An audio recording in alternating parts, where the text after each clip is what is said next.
Shalom Bapak Ibu Saudara-saudara sekalian, bertemu lagi di pesan Tuhan untuk kita semua. Pesan Tuhan untuk kita semua saat ini berbicara tentang ruang tunggu. Kita buka saja langsung di dalam Yohanes 11 ayat 1-7 berkata demikian. Ada seorang sedang sakit, namanya Lazarus. Ia tinggal di Betania, kampung Maria dan adiknya Marta.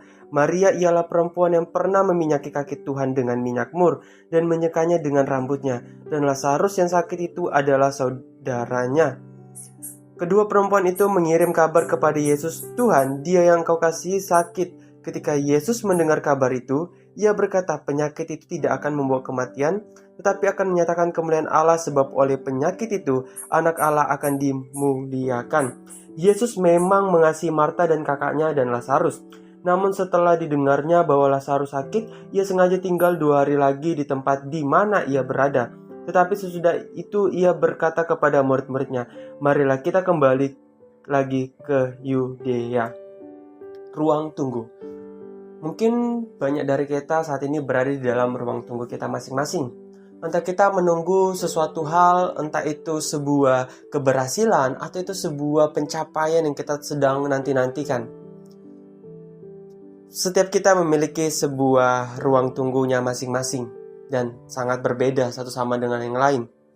Namun suatu hal ketika kita berada dalam ruang tunggu, harus ada satu sikap, harus ada satu respon yang sama yang harus kita miliki semuanya.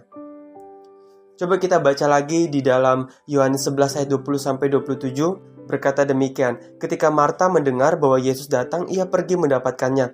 Tetapi Maria tinggal di rumah. Maka kata Marta kepada Yesus, "Tuhan, sekiranya Engkau ada di sini, saudaraku pasti tidak mati. Tetapi sekarang pun aku tahu bahwa Allah akan memberikan kepadamu segala sesuatu yang engkau minta kepadanya." Kata Yesus kepada Marta, "Saudaramu akan bangkit." Kata Marta kepadanya, "Aku tahu bahwa ia akan bangkit pada waktu orang-orang bangkit pada akhir zaman."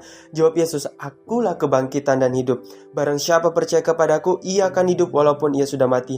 Dan setiap orang yang hidup dan yang percaya kepadaku tidak akan mati selama-lamanya. Percayakah engkau akan hal ini?" Jawab Marta, "Ya Tuhan, aku percaya bahwa Engkaulah Mesias, Anak Allah, Dia yang akan datang ke dalam dunia." Saya ingin menceritakan sedikit tentang ceritanya seorang Marta dengan Maria yang saudaranya Lazarus, yang dimana Lazarus ini telah mati 4 hari yang lalu. Si Marta dan si Maria adalah saudara Lazarus, yang dimana Lazarus adalah orang yang Tuhan akan bangkitkan pada 4 hari sesudah itu. Di pasal 11 ayat 9-44 berkata, kata Yesus, "Angkat batu itu." Marta, saudara orang yang meninggal itu, berkata kepadanya, "Tuhan, ia sudah berbau, sebab sudah 4 hari ia mati." Jawab Yesus, "Bukankah sudah kukatakan kepadamu, jikalau engkau percaya, engkau akan melihat kemuliaan Allah." Maka mereka mengangkat batu itu, lalu Yesus menengadah ke atas dan berkata, "Bapa, aku mengucap syukur kepadamu karena engkau telah mendengarkan aku. Aku tahu bahwa engkau selalu mendengarkan aku, tetapi oleh karena orang banyak yang berdiri di sini mengelilingi aku mengatakannya, supaya mereka percaya bahwa engkaulah yang telah mengutus aku." Dan sesudah berkata demikian, berserulah ia dengan suara keras, "Lazarus, marilah keluar." Orang yang telah mati itu datang keluar, kaki dan tangannya masih terikat dengan kain kapan dan mukanya tertutup dengan kain peluh. Kata Yesus kepada mereka, "Bukalah kain-kain itu dan biarkan ia pergi." Ruang tunggu. Ketika kita berada dalam ruang tunggu, ada beberapa respon yang harus kita lakukan. Respon yang pertama ketika kita berada dalam ruang tunggu adalah jangan menjadi kecewa di saat berada dalam ruang tunggu Tuhan. Karena ketika kita berada dalam ruang tunggu Tuhan, Tuhan selalu bersama dengan kita dan Tuhan tidak pernah meninggalkan kita. Hanya sebuah perasaan intimidasi yang seringkali membuat kita berkata bahwa kamu sedang berada di titik di mana kamu akan hancur, kamu akan gagal, dan iblis selalu mengintimidasi kita sehingga di dalam ruang tunggu Tuhan kita merasa bahwa Tuhan tidak bersama-sama dengan kita, tapi Tuhan meninggalkan kita. Tapi ketika kita berada dalam ruang tunggu Tuhan, ada satu respon yang harus kita miliki bersama, yaitu jangan pernah menjadi kecewa. Yang kedua adalah kerjakanlah semaksimal mungkin bagian kita dalam ruang tunggu Tuhan. Ketika kita berada dalam ruang tunggu Tuhan, ada sesuatu hal yang Tuhan akan berikan dalam hidup kita. Entah itu sesuatu hal apa yang akan kita kerjakan, hal yang kecil sekalipun, itu seringkali Tuhan akan berikan kepada kita. Untuk kita setia dan taat untuk mengerjakan itu. Seperti seorang hamba yang dipercayakan sebuah talenta, tiga orang hamba yang dipercayakan talenta masing-masing dan jumlahnya berbeda. Itu kepercayaan yang diberikan seorang Tuhan kepada kita untuk kita mengelolanya sebaik mungkin dan kerjakan itu semaksimal mungkin sambil kita menunggu sesuatu hal yang Tuhan akan nyatakan lebih besar lagi dalam hidup kita.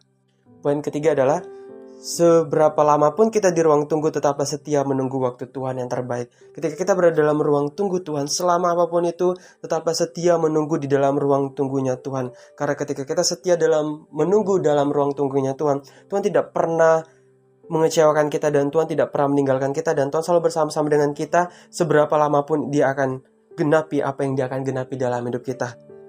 Poin keempat adalah ruang tunggu Tuhan tidak membuat kita berlambat-lambat atau bermalas-malasan. Ketika kita berada dalam ruang tunggu Tuhan, Tuhan tidak pernah mengizinkan kita berlambat-lambat atau bermalas-malasan. Sekalipun situasi keadaan membuat kita mungkin merasa bahwa kita sedang tidak mengerjakan apa-apa, tapi kembali lagi seperti poin kedua adalah Tuhan pasti akan mempercayakan suatu hal yang kecil sekalipun itu. Entah kita memulainya dengan membangun hubungan dengan Tuhan, berdoa, baca Alkitab, dan sebagainya.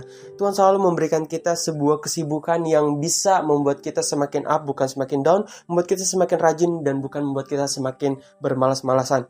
Poin kelima adalah, sekalipun tidak nyaman berada dalam ruang tunggu, namun belajarlah sabar dan setia di situ. Ketika kita berada dalam ruang tunggu Tuhan, memang gak nyaman. Mungkin memang sangat sulit untuk berada kita dalam ruang tunggu Tuhan dan kita melihat orang lain sudah mencapai sebuah pencapaiannya masing-masing, tapi kita sedang berada dalam ruang tunggu Tuhan. Ketahuilah ketika kita bersama dengan Tuhan, Tuhan tidak pernah membuat kita terlambat daripada orang lain. Mungkin di mata dunia kita ini terlambat, tapi sebenarnya di mata Tuhan kita sedang diproses Tuhan untuk Tuhan memberikan sesuatu hal yang luar biasa dalam hidup kita. Dan ketika waktunya telah tiba, Tuhan akan menyatakan itu dan kita akan mencapai lebih dari apa yang dicapai oleh seseorang di dalam dunia ini.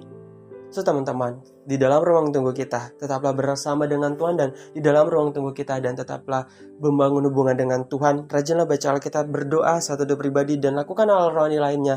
Karena di dalam ruang tunggu Tuhan, kita perlu mendengar dan peka untuk mendengarkan suara Tuhan hingga pada suatu saat nanti, waktunya yang terbaik, Tuhan akan menyatakan suatu hal yang luar biasa dalam hidup kita agar kita tidak ketinggalan karena kita mungkin melalaikan respon di dalam ruang tunggu yang Tuhan telah izinkan terjadi dalam hidup kita. Karena itu tetaplah bangun hubungan dengan Tuhan apapun ruang tunggu kalian saat ini.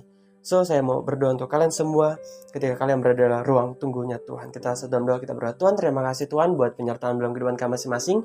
Tuhan saat ini Tuhan aku berdoa Tuhan bagi mereka Tuhan yang saat ini berada dalam ruang tunggu mereka masing-masing Bapa, dalam setiap situasi keadaan apapun mereka yang sedang hadapi saat ini, di ruang tunggu dimanapun mereka saat ini Tuhan, biarlah Engkau memberikan sebuah hati yang baru, Kau berikan sebuah hikmat, Kau berikan sebuah tuntunan tangan kasih-Mu, dan Kau nyatakan bahwa Engkau ada, bahwa Kau menyertai hidup mereka masing-masing satu dengan yang lain Tuhan. Aku berdoa di dalam nama Yesus Kristus Bapa, biarlah setiap orang memiliki respon yang saat ini. Ketika mereka mendengarkan ini, mereka memiliki respon yang benar. Karena di dalam ruang tunggunya Tuhan, kita harus benar-benar memiliki respon yang benar agar kita bisa peka untuk mendengar suara Tuhan ketika Tuhan menyatakan suatu hal pada waktunya yang terbaik. Tuhan terima kasih Tuhan, aku serahkan anakmu ke dalam tangan-Mu. Setiap situasi keadaan mereka aku serahkan dalam tangan-Mu. Engkau Tuhan yang cover, Kau lindungi. Di dalam nama Yesus Kristus kami serahkan segala sesuatu ke dalam tangan-Mu. Di dalam nama Yesus Kristus, haleluya, amin. So, sampai bertemu lagi di pesan Tuhan untuk kita semua. Bye-bye.